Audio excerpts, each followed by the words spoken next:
watching BloombergQuint. It was a difficult day, to put it mildly, for Infosys, one of India's leading IT companies. Early this morning, its managing director and CEO of 3 years, Vikas Sikka, said that he was resigning from that post and that he would continue only as executive vice chairman at Infosys. This resignation letter was then followed by a statement of the board and a fairly wounded sounding letter from Vikas Sikka himself. The backdrop to today's resignation is that a number of former promoters of Infosys, or co-founders, if I may call them that, have been raising several questions of some of the transactions that took place at Infosys, the acquisition of Panaya, some of the other events that took place at Infosys, the resignation of its CFO, the hefty pay package paid to its general counsel on his way out.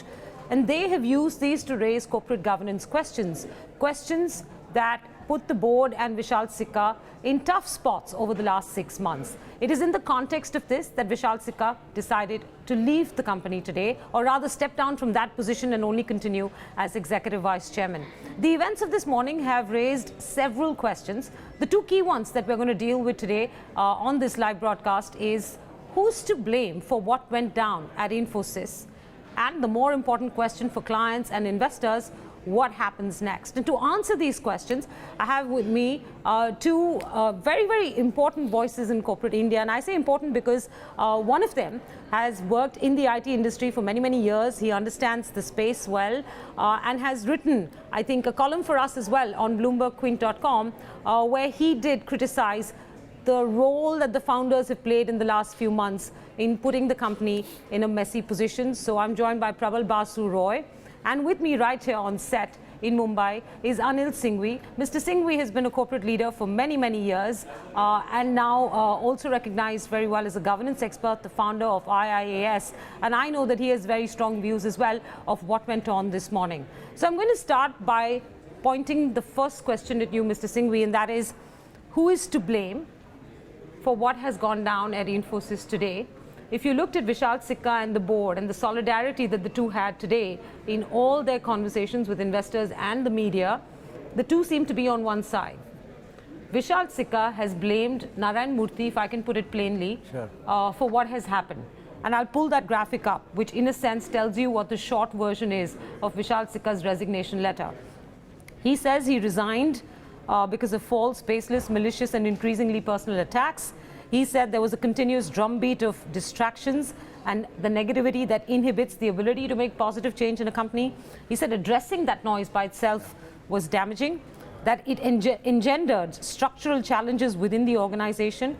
And then he also reached out to employees and stakeholders at Infosys by saying, if these types of attacks continue, I hope each of you will continue to be the voice of fairness and reason. Sure. This is Vikas Sikka making very clear the reasons for why he was resigning as managing director and CEO. And bear with me for 30 more seconds, because I'll tell you, the board has also blamed Narayan Murthy for what happened today. The board put out a very strongly worded statement in which they said that Murthy's continuous assault is the primary reason that Sikka resigned, that Murthy's letter contains factual inaccuracies, that the board will not be distracted by the misguided campaign of Narayan Murthy, that Murthy's campaign has undermined the company's efforts to transform itself, that the board declines to speculate about Murthy's motive, that's an important word they used, that Murthy did not provide any evidence supporting the allegations he has made in the internal investigation that was carried out regarding the Panaya acquisition, that Murthy had demanded changes in the way the company functioned, or else he told the board that he would attack board members in public. Now, the board has not used the word blackmail, but it amounts to that, you know, when you read that letter carefully or that statement carefully, that Murthy preferred his diktat, you know, on the company, as opposed to allowing the company to do what would be best. Sure. And that the board, as a result of all of this, had no intention of asking Murthy to play any formal role in the organization at this point in time. Sure. Who's to blame? Vikas Sikka, the board, or the co-founders led by Narayan Murthy? Menaka, to my mind, collectively, everyone failed in this case. Okay? Be it the founders, be it the board, be it Vishal, and be it the management team. All of them. So it's a collective failure which has resulted into this kind of a mess today in Infosys on that. I would like you to take and trace it back to the history of where this situation has landed itself into. I'm not surprised at all that Vishal today resigned on that. It's written on the wall. I think by resignation, he became a bit of a martyr today, wrongly so. Everyone is talking about it, oh, Vishal had to resign, Vishal had to go, because Mr. Murthy was constantly bothering him, if I take that narrative of the board. And board also went ahead and wrote all that because of Mr. Murthy we are having this. According to me, board has failed completely. You mean to say this board is so incompetent that it could not protect a CEO when this kind of onslaught is there on the CEO? The onslaught was there on Infosys, the board and CEO collectively on that. So you mean to say the board is so incompetent and so lampooned board that it could not protect the CEO, and they made CEO a sacrificial goat on this whole thing, saying that you get to go because Mr. Murthy is having a problem. On one side, they are saying that Mr. Murthy is completely wrong. If Mr. Murthy is completely wrong, where was the need of Vikas Sikka going on this? What is the answer of the board? Board has not answered this at all on this situation, that why is that Vishal has to go? If the entire board feels that Mr. Murthy is really creating a problem, entire board should have quit today. Why has not board quit? Why has chairman not quit on this? Mr. Murthy has been asking this question to Mr. Chairman for last 3 years. What is it that Vishal has to go on this issue and not others? I have not understood this. And let's be clear, I know I faltered while saying it earlier on, but Vishal isn't going. He's I'm coming back to this. Okay. So today the drama enacted by Infosys, and I'm saying that collectively each one has failed, and let me analyze it on this, that why I'm saying this. That collectively all of them have failed, and today the board writing a letter again back to stock exchange and all that what they feel that this has been a constant bother for them, that Mr. Murthy has been raising the issues. If Mr. Murthy was raising the issues, and issues are only 3, Menaka, here. You have Rajiv Bansal's resignation and compensation there too. David Kennedy's compensation, a severance package on the general counsel. Yeah. And the third is the Panaya. If you thought that there was really no element of truth in what Mr. Murthy was saying, you should have made that entire report public.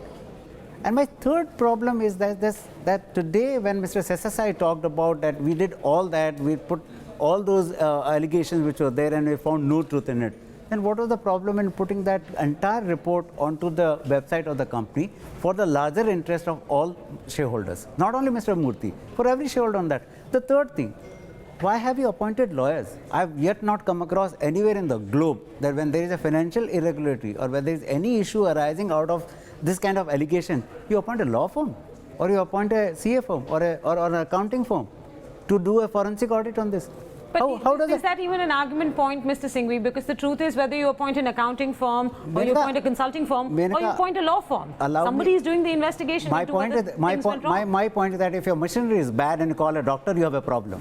If a patient is unwell, then you call a doctor. If a machine is bad, you call an engineer. So if a machine is bad and you call a doctor and say that doctor has given a certificate, everything is all right, I'm just putting a very, very severe situation here, and you will see it in next couple of weeks. It comes out very clearly that when you have a problem of financial irregularity or you have an allegation of that, nowhere in the globe you'll have a lawyer firm. Lawyers are not competent to look into. But that cannot be your contention for why the board and Vikas Sikka are to blame. When I'm saying, Menaka, that all failed. So I'm putting at failures for your perspective on this, that each one has failed. So I'm not even saying Mr. Murthy did not have a problem with the law firm, the board did not have a problem with the law firm. I have a problem with the law firm as a minority shareholder.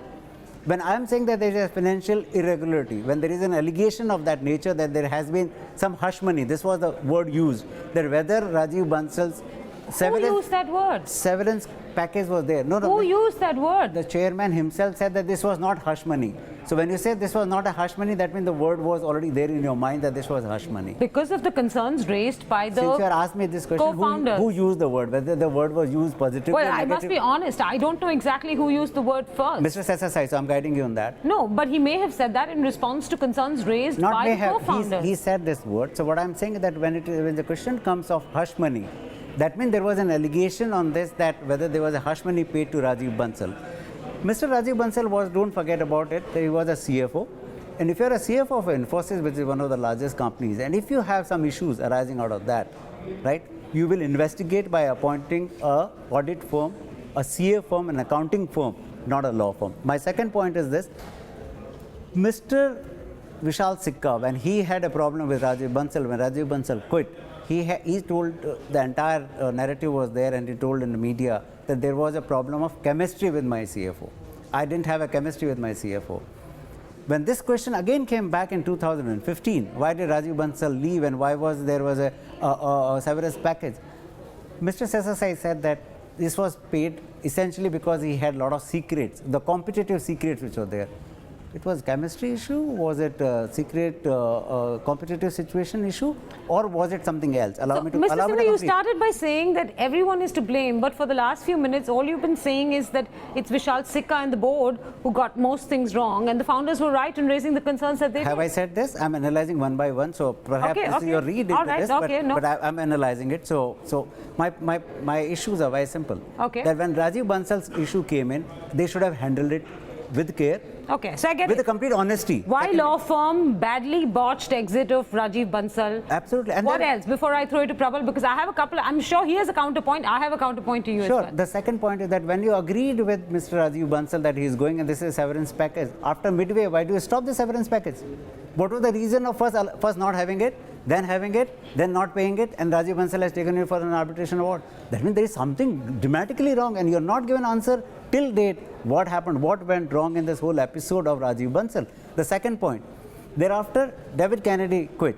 There was no severance package, but David Kennedy was paid a severance package. Why? No answers have been given on that. The whistleblower's mail very clearly talks about a mail written by David Kennedy to Vishal saying that I cannot hide the mail of Mr. Bansal any longer on that. Why this mail has not been put in public domain? There was something to suggest on that. If there is an allegation, and again, I saw this morning they talked about any whistleblower, anonymous whistleblower. When was the last time you have a whistleblower who will write his name, address, and phone number to say that okay, come and cut me into pieces because I'm giving some information that it will always be. In fact, the SEBI's guideline says that whistleblower has to be protected completely. His identity has to be protected. A chairman of Infosys does not even know this much. He's talking about an anonymous whistleblower. Whistleblower will always be anonymous, Mr. Sesasai. Keep it in mind whenever you go to some next boards and have a chairman position on that. Don't make whistleblower situation come into a situation to have this that he should have given all his name. That means that becomes an authentic piece of information if somebody gives the name. So is that the sum and substance of the reasons for why you believe that all are at fault, but I have not said this, Menaka. I have not said it. There's one more point, is it? So there's one more. But the last point is that Mr. Murthy should not have spoken as many times as he spoke. I think if he had a material information about it, he should have either made it public or should have used all his force and might of being a shareholder. So the board has today said, and I read it out in my introduction, the board today said that the law firm that was investigating the acquisition of Panaya, based on the concerns raised by the co-founders, that was a disaster to appoint a law firm. Well, whatever. The point is that they went and interviewed Mr. Murthy as well. Mr. Murthy offered no evidence to back up the allegations that he made. First of all, this is what the board has said in the letter. But this is ridiculous, Menaka. The point is that the law firm goes and talks to Mr. Murthy that if you have any evidence... No, Mr. Murthy said there was wrongdoing in the acquisition, so they said, please, if you have any evidence, show it to us. What is wrong in that? If they had not interviewed Mr. Murthy, you all would have said, but he had evidence. Why didn't you interview him? Did the law firm interview Rajiv Bansal? I don't know. That is not all disclosed. Since you don't know, I'm guiding you. No. Well, you seem to have more information on this than the rest of us do. Yes, they did not. They did not. The law firm did not go and talk to Rajiv Bansal. The person who raised some kind of a ruckus first time itself on Panaya, whatever is there in the public domain, was Rajiv Bansal. Did they talk to Rajiv Bansal? Rajiv Bansal has not given any interviews. Thereafter, he has not said anything against the Panaya acquisition. Check with the company whether the law firm who chose to talk to Mr. I'm just Murthy. saying Rajiv Bansal has made no public statement regarding the Panaya acquisition. Menaka, I'm putting one point, right? Okay, I get it. I want to give Prabal the counterpoint. No, my last point on Mr. Murthy. Since I said that all failed, so let me just explain why I'm saying all failed. Mr. Murthy, if he had all the information, either he should have made it public. Okay, that this is the information which I have. Post investigation also, if your investigation is not thrown that there was some irregularity in this is the information. After having gone through this process and asked the company, in fact, he should have objected even to the appointment of the firms by saying that these firms are really not what the names which I like. After having gone through all of this, today if he raises again a voice and saying that this was a lousy job done, I think he's also failed in his complete fiduciary relationship versus the board, versus the CEO, and versus other shareholders. I'm going to argue he has no fiduciary relationship anymore. He is a shareholder of Infosys, and yes, I think there is a lot of nostalgia and affection for Mr. Murthy for what he has built as a company. But what is the present fiduciary relationship? Yeah, my point is very simple, that if he's a shareholder, he's a large shareholder, he's not a small shareholder. Secondly, if as a shareholder, if I allege the company or allege the board, okay, and if that allegation is really not proving out, either I very, very humbly say I made a mistake by alleging it, or if I have some information, I must share it for the larger interest of the minority shareholders. I'm speaking right now to you only in one capacity of a minority shareholder of I understand that. And that's a very valid point. What has happened is that everyone has failed me. Today I'm looking at myself as a minority shareholder, that everyone has failed me. Narayana Murthy has also failed me by not even letting me know what information does he have. Okay, that's a fair point. And in fact, Prabal, I wanted to take that very point to you and ask you this question, that if you were Vikas Sikka, and I'm not suggesting that your decision to resign happened this morning, but if you woke up this morning in India and you read the Mint, and there was this front page story which says that there was a letter or an email written by Narayana Murthy, who has been anyways questioning a lot of the work that you and your board did. And that email says that, some independent directors or some directors on the Infosys board have told Mr. Murthy that actually Vikas Sikka is more CTO material and not CEO material. Wouldn't you want to step down as well? Wouldn't you feel as well that this has gone on for far too long now? Well, Menaka, you've actually hit it on the head. And when I did get up this morning and saw Mint, I was actually pretty disappointed to see that report, because not for any other reason. Mint is a great paper, etc. But a sustained campaign with selective leaks of internal emails has been the hallmark of this particular reporter over the last 6-7 months that these issues have been coming up, and that is not good. We're not discussing a publications reporter, sir. We're discussing the fact that wherever the leaks came from, they obviously came from those who were close to the co-founders or the promoters, right? Absolutely, and that is the issue. So, if I was Vikas Sikka, I would have thought that, this is a concerted campaign which is being handled by a particular group against me. And how long do I take it? That is perhaps the thinking which I would have. However, I agree with Mr. Singhvi that, to a large extent, this whole thing has been a leadership failure, essentially. And leadership is all about, in such cases, is about ensuring that differences do not become intractable disputes. But unfortunately, that is what has happened in this saga for a wide variety of reasons, and we can get into details. But effectively, that is what it has been. And a person like Narayana Murthy, etc., who's a man of his stature, I guess if he was more gracious and with a bit of sagacity, could have helped Sikka in this entire process rather than, this final outcome, which will have many implications, which we can talk about later. Yeah. But I think Sikka finally just, if I were him, I would also at some point say, what the hell, where am I going? And just dropped it. I think that's probably what happened. At least that's what he said on TV, and I have no other reason to believe otherwise. Well, that's right, Prabal, because I think he said in the press conference that it was absolutely sickening what had gone on. And then he said, this was the 4,000th regurgitation of the same allegations that was taking place. Now, I don't think he was referring to today's events, because I'm very sure that he did not resign today itself. I'm sure it was cooking for the last few days. Not few days, few months. So it couldn't have been last few days. No, what I mean is his decision to resign was probably fructifying over the last few days, right? It could not have been just today or yesterday or day before. No, it is. I think according to me, it's been going on for some time. There have been a lot of gossips and a lot of whispering around it. But do you think that this is a good thing to do? That if you have concerns about the management of a company, the management that you helped install when you left the company for the second time, that if you have concerns about the board, that you would express those concerns in this fashion? Mr. Murthy, has always held the highest corporate governance ideals up to this country. It is so painful, Menaka, to see a company like Infosys today reducing itself to this level. And I blame each one. I blame the entire board collectively and individually. I blame Vikas Sikka and I blame Mr. Murthy also for that.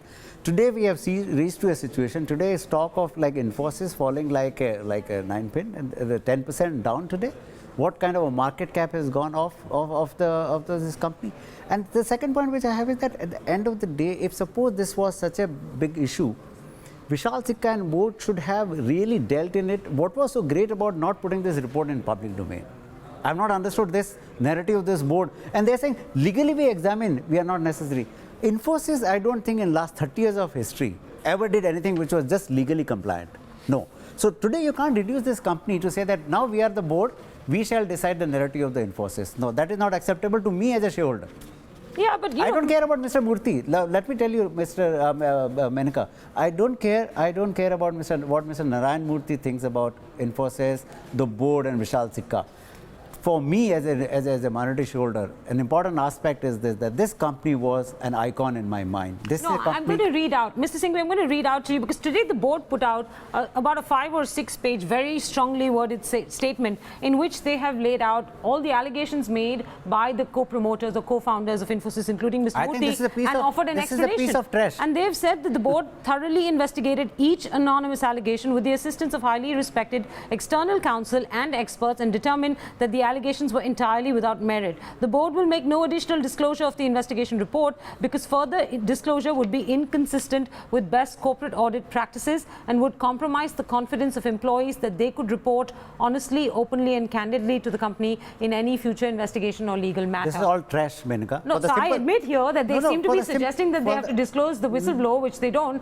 But do you think that it's such a big deal? According to me, today, my impression of Infosys board at this hour, at 6 p.m. on 18th of August, is that this board is no more a board worthy of being a company called Infosys. So your argument is that this board ought to be reconstituted? Is that what you're saying? I'm not even suggesting that. Just pay attention to what I'm saying. My point is very simple, that this company was known for that whenever in doubt, disclose. This board has reduced this company to this, that keep shouting, if I think not to be disclosed, I will not disclose. So are you suggesting that the board needs to go? I'm saying collectively board failed, whether they go or whether they stay back. So what is the outcome of failure? What is the next step after failure? Either fix your narrative or go. Prabal, do you think the lack of disclosure of these investigation reports is what will come back to hit the board in their faces, and that, you know, if the board is not able to put those reports out in the public domain, that they will always suffer the loss of confidence when it comes to investors, whether they're minority investors or institutional investors? Well, Menaka, see, I'm constrained by the fact that I have actually written about this quite extensively over the last 6 months. And on this particular point, I have, in one of my articles, you know, which I sort of wrote, I did bring out this issue that, you know, all that we are hearing is from the public domain. And if Mr. Narayan Murthy has something which is as serious as making allegations of the nature that have come up, I think everybody, including the minority shareholders like us, you know, would be benefited if that is something which is also put in the public domain rather than insinuations. So put by Mr. Murthy. You're saying Mr. Murthy must support his allegations, yes, and that not necessary that the board must disclose their investigation reports fully. No. And I'll tell you why. Because in the same article, or maybe another one, around the same time, I'd given a list of 10 instances during Narayan Murthy's time, from 1990 to the year 2000, where there were various issues which could have been considered as questionable decisions of the board. And some of them were treading on the line of corporate governance. And what really was the outcome of that is there in the public domain for all to see. And none of us actually, nobody actually, you know, disclosed anything in that regard, number one.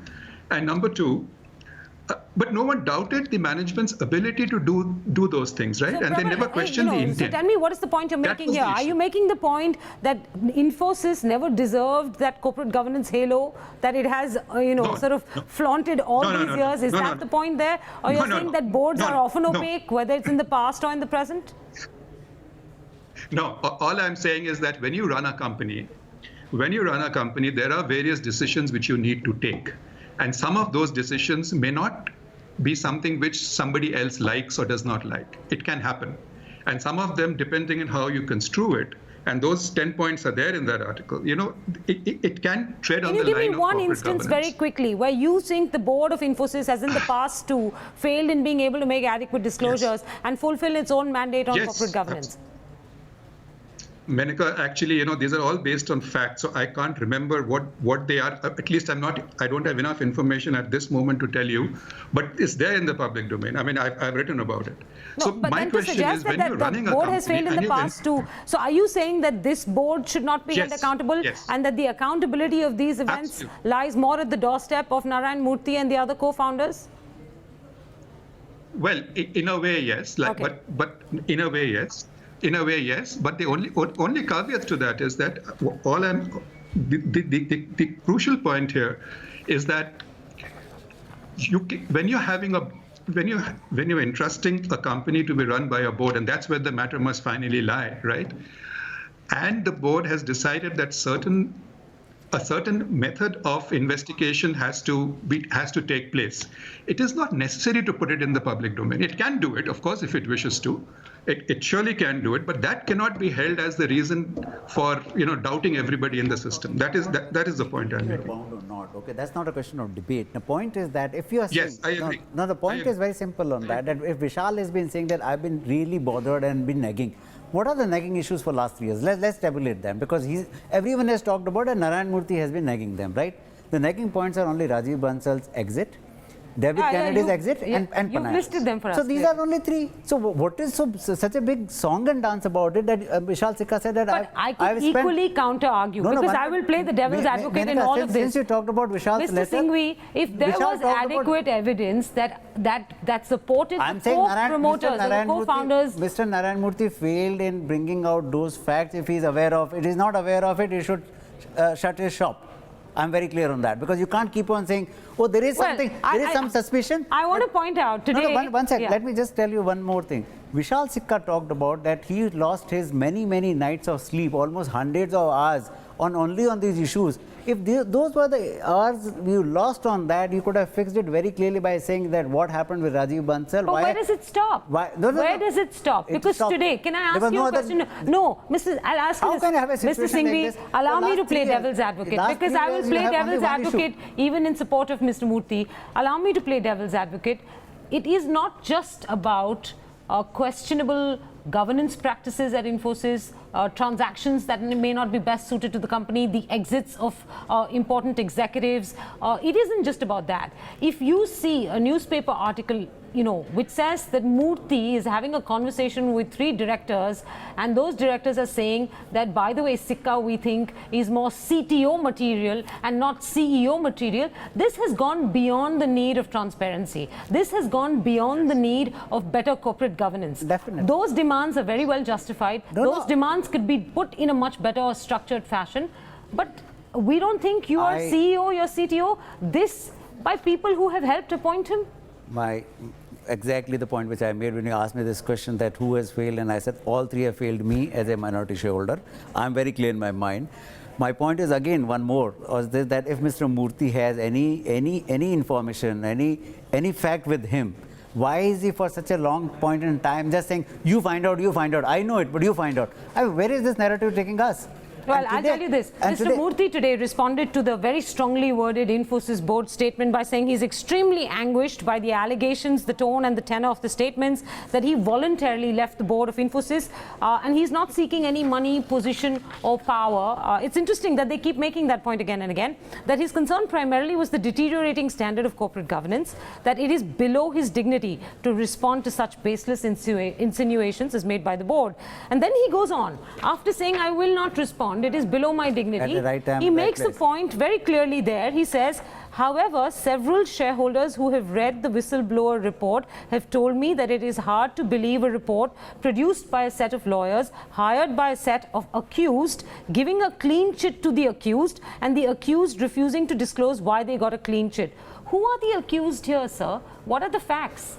Who is the board appointed this law firm, the entire board are the accused? This is the statement that Mr. Murthy released in the afternoon. He then goes on to say that those several shareholders who have read the whistleblower report and shared their thoughts with Mr. Murthy say this is not the way an impartial and objective investigation should be held.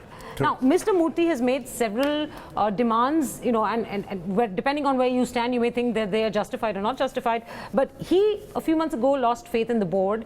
I think there were many stories that were so spaced that suggested that he had lost faith in R. Seshasai, as a result of which then we had two chairmen at Infosys, which is always an interesting situation in any company. Now three. Well, one vice chairman, right? Same, vice, deputy, I mean, these are all. Yeah, so I'm saying you had they two chairmen. They don't find any place in Companies Act, at least, that I'm aware of. Yeah, so you had two chairmen on account of the fact that at least the sense was, or the perception was, that Mr. Murthy, or the co-founders, if I can call them that, had lost faith in R. Seshasai. Then you had Prabal before that come onto the board as an independent director because Mr. Murthy wanted people who were more allied to his style of thinking. Then today he's referring to some shareholders who read the whistleblower report and they think the accused should not have hired. Sure. Who are the accused in this? Explain that to me. I will take 30 seconds in just boring you and boring the audience who are going to watch this, that the problem with Infosys started from 2013. When you had Shibu Lal as the CEO on this, and then we got Mr. K.V. Kamath as the non-executive chairman. Okay. Thereafter, somewhere this was there that Shibu Lal was not also liked by Mr. Murthy. So somewhere he had a problem with Shibu Lal also. So he said Shibu Lal was really not taking the company to the right direction. So you had a situation where you got Gopal back, you became some executive vice chairman or whatever. I mean, Infosys has been coining all these positions for last 5 years. So today I won't blame that Infosys has made Vishal Sikka as a whatever executive vice chairman for a variety of reasons. But the point is that you had this game of passing the parcel going on, and the circus was started in 2013, and I would squarely blame Mr. K.V. Kamath for this whole episode, because Mr. Kamath... How did it become Mr. Kamath's fault now? Mr. Kamath should not have invited Mr. Murthy back in 2013. So this was his fault. He was Maybe you should have said that Mr. Murthy should not have come back. Mr. Murthy wanted to come back, but he couldn't have come back unless Mr. Because I remember discussing this then with you, and at that time you had raised the question as to why Rohan Murthy has come back, has come into the company. Exactly what a point I'm raising today. Today also, if Mr. Murthy wants to come back, is this board obliging? No. Similarly, Mr. Kamath should not have been an obliging chairman to bring Mr. Murthy back in 2013. That was a mistake. The mistake was compounded by Mr. Murthy by bringing Rohan Murthy along with him. So this is going on for last 4 or 5 years. So today to talk about Infosys into that situation, I think the problem arose in 2013 and 14 when Mr. Murthy could have said this whole thing right. Then what happened? Mr. Kamath came back again as the chairman. He then got Vishal Sikka. Then he had to go. So he got Mr. Seshasai appointed as a chairman. And since then, this journey has been one of the messiest journey in the life of Infosys on that. Mr. Seshasai is a extremely poor chairperson to run a company like Infosys. But on what grounds do you say that, Mr. Singhvi? The ground is very simple. That when this kind of a attack was there, okay, if Mr. Seshasai would have been any other strong chairman, he would not have let Vishal Sikka go if Vishal Sikka was good for the company. He can't at the same time say that Vishal was such a wonderful person, he was taking and transforming the entire company, but because Mr. Murthy has been harassing us and Mr. Murthy has been putting all kind of allegations, I would let Mr. Vishal Sikka go, but we stay back. Why is I'm going to put that question to Prabal. I'll tell you why. Because several people in the course of today, I don't have an answer to this. I don't represent any one of the parties here. I'm just neither do I. I'm only a shareholder. Prabal, I'm seeing it very clearly that if suppose Mr. Murthy was making such a difficult situation for the board and for Mr. Vishal Sikka, why this board has really... we are strongly behind you, but please, you jump out. Is this the narrative? So this is interesting. Prabal, here's the question, right? Mr. Murthy had raised issues regarding both the board's functioning as well as Vishal Sikka's functioning. Vishal Sikka has decided to go, or rather change his role. The board stays on as is. And many people today in the course of conversation with me have also questioned as to why did Ravi Venkatesan and R. Seshasai allow Vishal Sikka to step down? Could they have not done anything to hold him back? Now, look, I'm sure that the circumstances were difficult. If a man decides to go, you can't do anything to keep him back. But do you believe that there is a degree of failure there at the Infosys board as well? That's part one of my question. And part two, like I asked Mr. Singhvi, do you believe that the board has to change for the future of this company to change as well? Okay. See, Menaka, at the core, there's obviously a lot of... It's a very emotive issue, and there are many issues. And Mr. Singhvi is right in many of the things he is saying. But it's a complicated issue, right? And depends on where you stand it. The core issues, as I see it, are three. One is, of course, what will happen to Infosys and the IT industry in terms of the reinventing part. The second and third are to do with the board. The second is, has the board provided enough air cover to the executive team during a hostile raid, let's say, which has been a hostile raid? And thirdly, has the board discharged its fiduciary role to all shareholders? I think these are the three key points. On the second point, I think I agree with Mr. Singhvi that, the board led by Sheshashai and Venkateshan, again, both people who I sort of have a lot of regard for and know personally. I think if anything, the board was perhaps, in my mind, too magnanimous and professional to continuously placard a particular set of shareholders, which was Narayan Murthy and the rest of them. I cannot recall any other case where ex-founders were given with such a small shareholding, 9-10%, thereabouts, whatever. About 13. Have such a 13-ish, have had such a disproportionate influence on the final outcome, publicly, mind you. So that is a place where I think, to a large extent, the decency of Sheshashai, or someone can call it weakness, depending on where you stand, has perhaps taken its toll on Vishal. And for Vishal, the way, from what I understand, it was really a personal decision, finally saying, I've just had enough. So in that case, even if I was on the board, I don't know if I would be able to convince him to hold that against Venkateshan and Ravi and Mr. Sheshashai perhaps will not be too right. But yes, giving the air cover is necessary, and that will be necessary for any other person who comes in also today. Yeah, fair enough. And about the fiduciary duty of the board? The fiduciary, absolutely. I think on the fiduciary side, I have not seen anything in the public domain, at least, and that is all that I have to go by, which tells me that they have violated that. Not at all. Okay. That I don't think they have. They have probably given more importance to this group, and finally they have to take a decision. Ultimately, the company is run by the board, and you have to finally take a decision that how far do I go? I think that's the decision which any board will take. So to that extent, no, that's a fair point. Personally, that's a fair point, because I think one of the things even I've been asking through the day today is that if Mr. Murthy felt so strongly about some of these things, then why do it in this unstructured fashion? Why not? You write a letter to the board, you write an open letter if you want to, saying these are the things I want clarity on as a shareholder, not because of some emotional, nostalgic reason of my connection to the company. As a shareholder, these are the answers I deserve.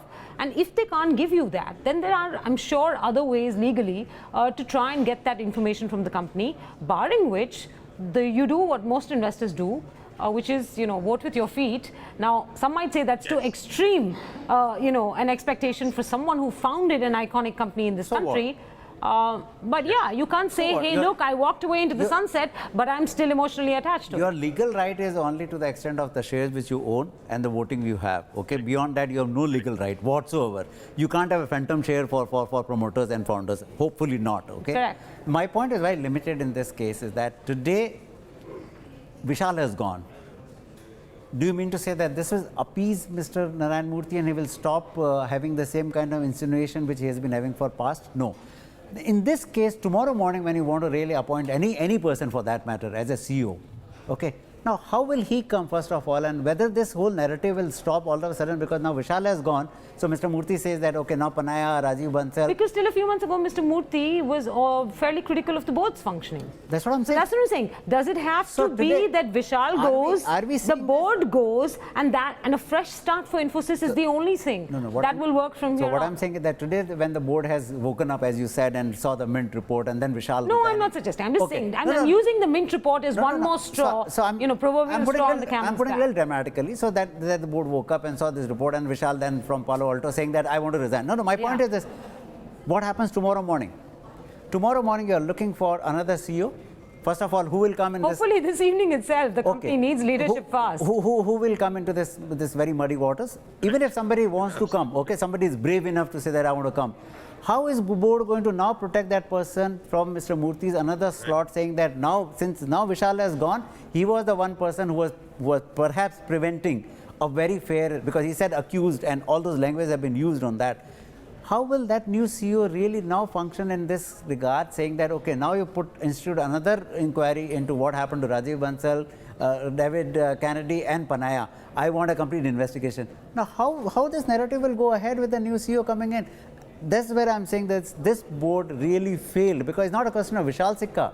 It's a question of next CEO coming in. So, Mr. Singhvi, you keep saying the board failed. I'm asking you, are you then suggesting that it's not just the resignation of Vishal Sikka that matters? It is also the reconstitution of the board of Infosys that is essential for this company to be able to move on. I'm not in authority and not in a power to say this, but what I'm saying is very simple. That if a board thinks that this is what the onslaught of a founder has been, they can't just let the CEO sacrifice on that. Either they should have prevailed on the CEO, because Vishal has not had any problem. Vishal said that board is solidly behind me. So what is the problem today? Why did Vishal Sikka resign? Well, Vishal Sikka did not resign. No, he did not lose the confidence of either shareholders. He did not lose. I also want to correct you there, sir, because 85%. He did not even resign. He's now moved to executive vice president. I'll come to that. And that's an interesting point as well. No, I'll come to that if point. You're so hurt and wounded by the attacks against you, why would you continue? Why would you continue as executive vice chairman? Because the actions you've committed in the past will continue to get criticized if you continue to be in any executive role in the company. Exactly the point I was raising. But I'm about to finish my first point on that, that at the end of the day, today this board, you said that whether the entire board should go and new board should come in. I don't think that's the answer. Menaka, the answer is only very simple. If this board did not believe that there was something wrong in the report, okay, they should have just made the report public. Secondly, even if they thought that it was not really necessary, and I go by the board's wisdom, at the end of the day, you can't criticize every action of the board. But the second point is very clear. They should have prevailed on Vishal Sikka. When Vishal said we have full confidence, when board says we have full confidence, you can't have an external reason for a CEO. Well, you can't force CEO. anybody to stay on in a company. Well, you're not forcing. You are now taking that onslaught will be on us. You are completely. How will you have the next man coming in? My point is very simple. I don't know. I don't have any answers. No, unless you protect the CEO, whosoever comes in now. Suppose even if it is. But you still can't force somebody to stay back. It's not Vishal Sikka. But you still cannot force somebody to stay back. I mean, even if despite your best efforts he wants to go. Are you suggesting every 6 months we will have a new CEO? If the board, every board, according to me, every board should be able to, if suppose there is an onslaught by an external factor, which you all believe is completely uncalled for, they must save the company. So are you saying that the board actually believes Sikka should go? No, what are you saying in this? You're saying that the board should go? You're saying that the board believes Sikka should go? I think according to me, the board failed miserably in convincing Vishal that we will take on to onslaught, you run the company. Yeah, Prabal, what did you make of the fact that Vishal Sikka didn't quite make a clean exit? He said he's going to move to executive vice chairman. And if you were going to bring up the continuity point, let me tell you that he could have very easily said that, I can stay on for 3 months as something to help the continuity bit, but I won't stay on forever. Right now, it seems like an open-ended, shift in position. So here, Menaka, of course, knowing Mr. Sheshai and Ravi, etc., I will err on the other side, which is, I think, given the situation where something just snapped inside Vishal and he said, I'm going. I think these two people, especially these two people, I think did a fairly creditable job in the interest of everybody else, that they got him to stay for at least about 9 odd months.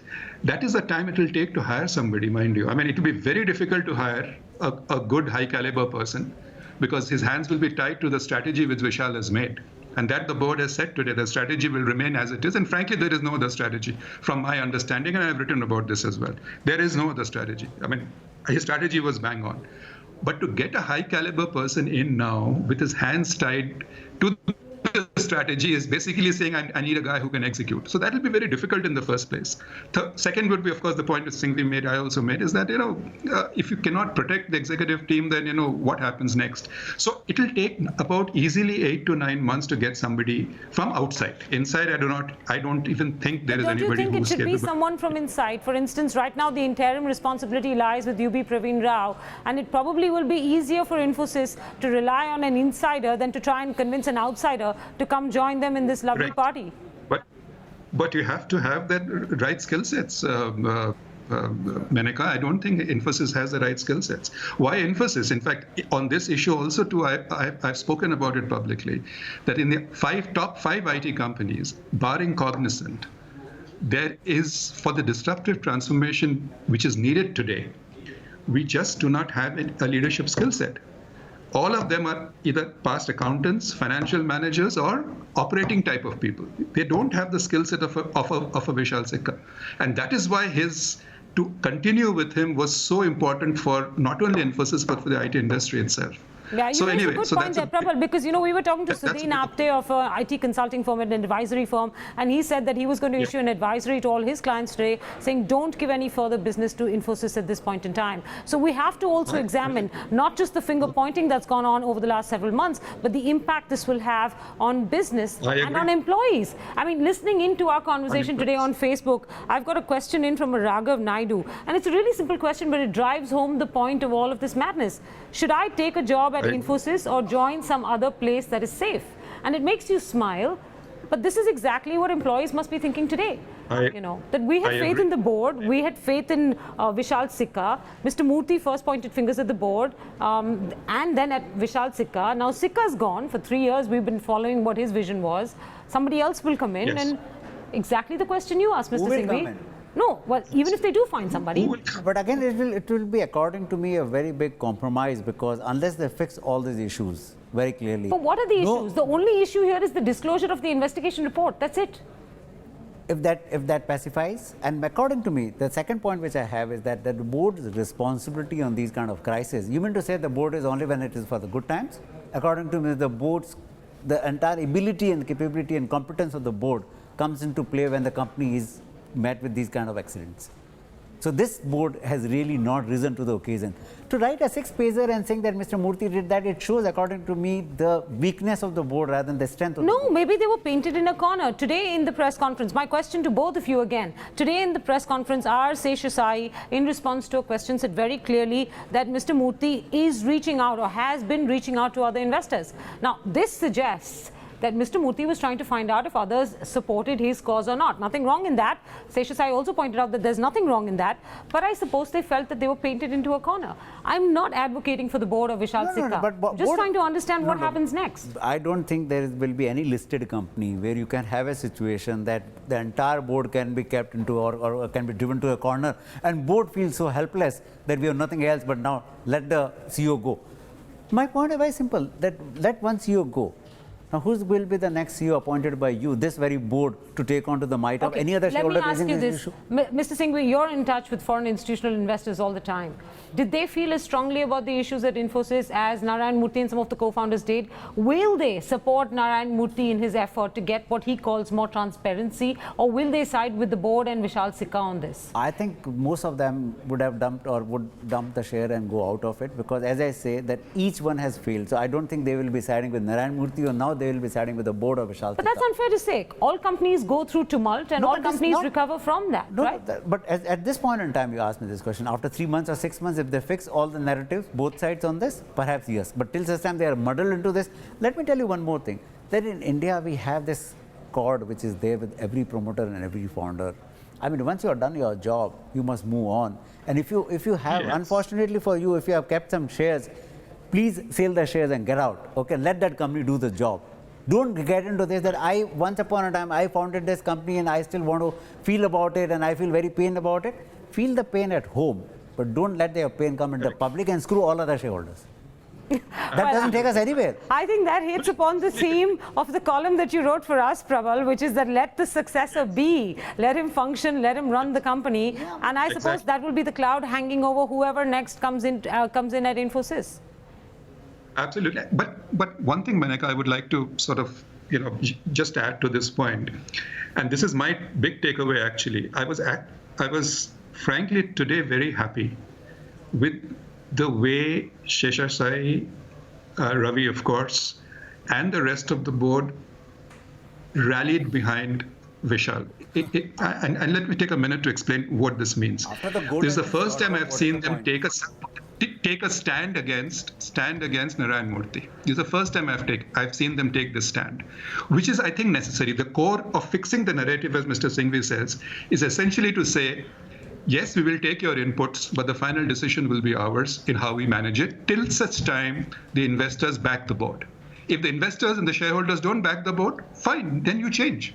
So I think this is the first time they did it. So far, they have been placating him. I think that is the core difference. So in the future, if they can stick to this narrative, I think it will give a lot of confidence to many of us.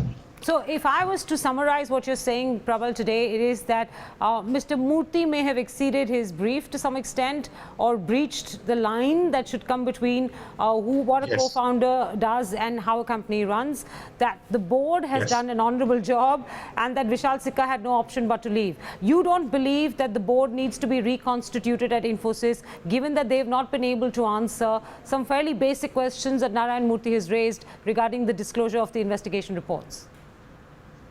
That is correct. I'd just like to add that Vishal was forced to leave because of her personal reasons. I mean, it just snapped.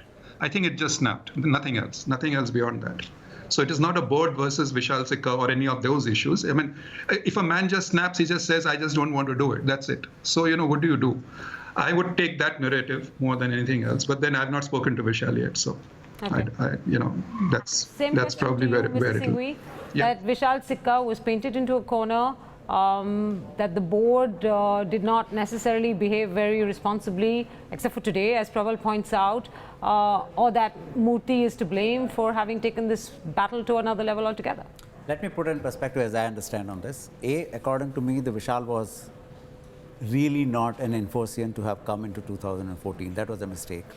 So you didn't want Mr. Murthy to come back, and you didn't think Vishal was the right choice either? No. Let me elaborate. Let me elaborate on that. So why I'm saying this? For the simple reason that Infosys all along has been a promoter-driven, promoter-run company. Okay, it was like a revolving trophy, if I may use that word, because every promoter only could be, or every founder could only be the CEO. So until 2013, they ran this kind of a revolving trophy. Once you see it from an outside perspective that this is a revolving trophy where founders have really not been able to cut the cord from this. They may have taken the situation that we are going out and it will be run professionally and it will be run by this. He should have realized that that is wrong. He should have done a little more deep dive. The second point which went against Vishal completely, he should have shifted to Bangalore, not from Palo Alto.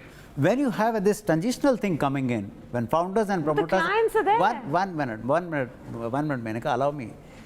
When you have this kind of a transitional situation coming in, as large as this, that founders are taking the back seat after having run the company for 25, 30 years, allow yourself for at least a year or two to really feel the situation that you will be accepted into this new narrative very clearly.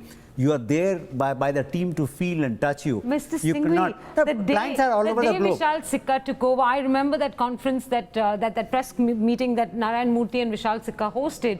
And Murthy was very acceptable of the fact that Vishal Sikka would partly function out of California.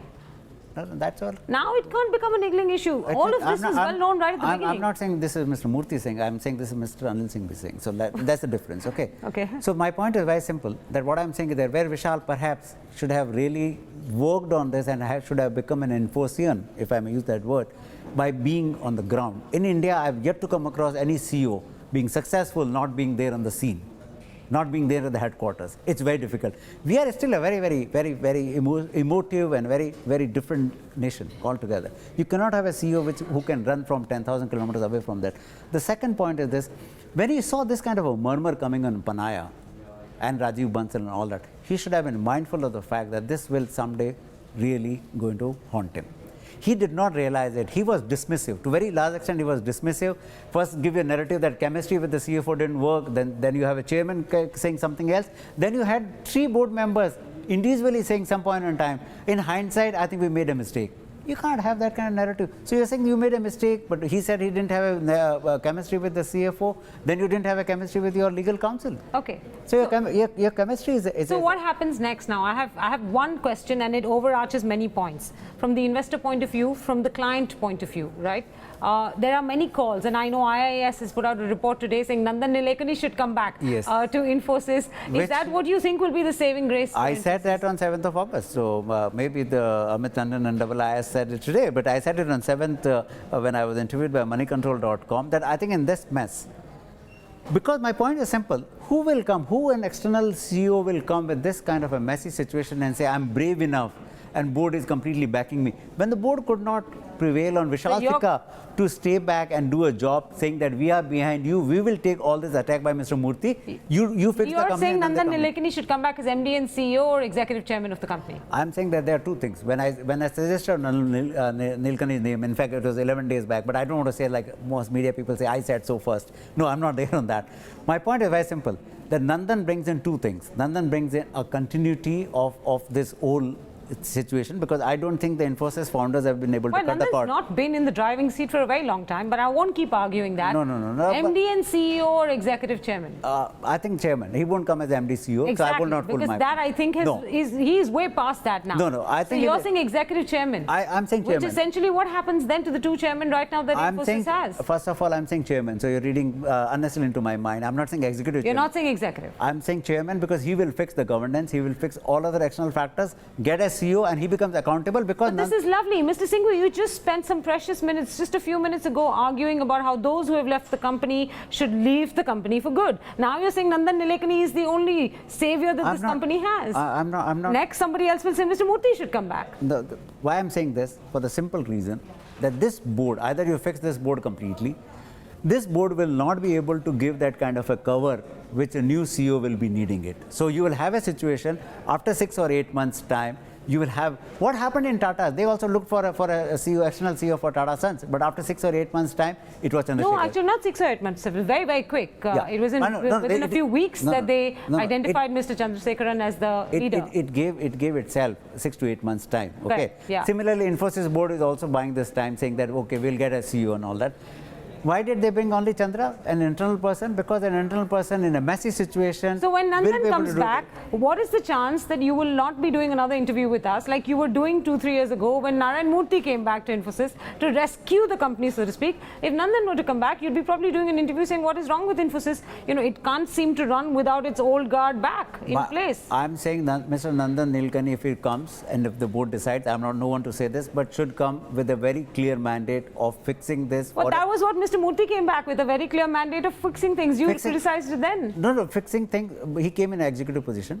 There's a difference. He came with his son. This is completely hierarchy of the governance practices. So I'm not even saying that. I'm saying he should come because today we have a situation of a chairman not being coming from the IT industry, as Prabal very clearly said this, because you should have a chairman who understands the IT industry and the innovation in that.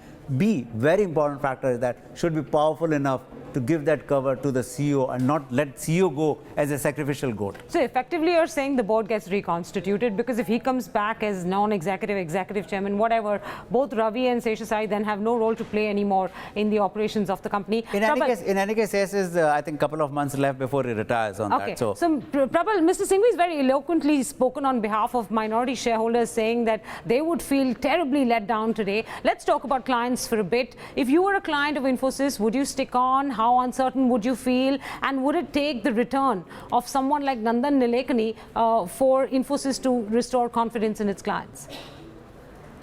Well, it's a coincidence really, and it's a happy coincidence, Menaka, but this morning some foreign institutional investors were in touch with me on this issue, etc. And I said, your best bet today, and it's the best bet because of the messy situation we have got ourselves in, is if Nandan Nilekani can be persuaded to come back. But I don't think that will happen that easily. It'll probably not happen. Now, as far as the customer is concerned, again, to the same group of investors, I said for the next 2 years, frankly, things will be very difficult because of the way the company will be run till we understand. So from a customer's perspective, I would be very, very worried. I would be worried. Having said that, I'm not suggesting existing projects, etc., will get hampered necessarily. But new projects coming in will be an issue, will definitely be an issue. All right. This sort of uncertainty. I think, gentlemen, it's quite telling that both of you have blamed every single protagonist in this story for the mess that we're witnessing today. And both of you, while you have been dead set against the return of the former promoter group at Infosys. And the last time a former promoter came back, you, Mr. Singhvi, were very vocal in criticism of that move, are today advocating the return of another promoter to Infosys to help rescue Infosys. And I'm quite surprised by that opinion of both of you. But to me, that just speaks of how confusing and messy the situation at Infosys has been. That there is nobody on the outside who can fix the problems on the inside, and that the only way to get the problems on the inside fixed are if a former promoter were to come back, even if it comes, even if that comes with many other negatives as well. Menaka, my point is very simple. If this board had not failed in last 3 years in really putting a cover for itself and for the CEO, I would not have demanded, or I would not have raised this issue that a person like Nilekani should come back. Because my point is that this transition was very badly handled by the board.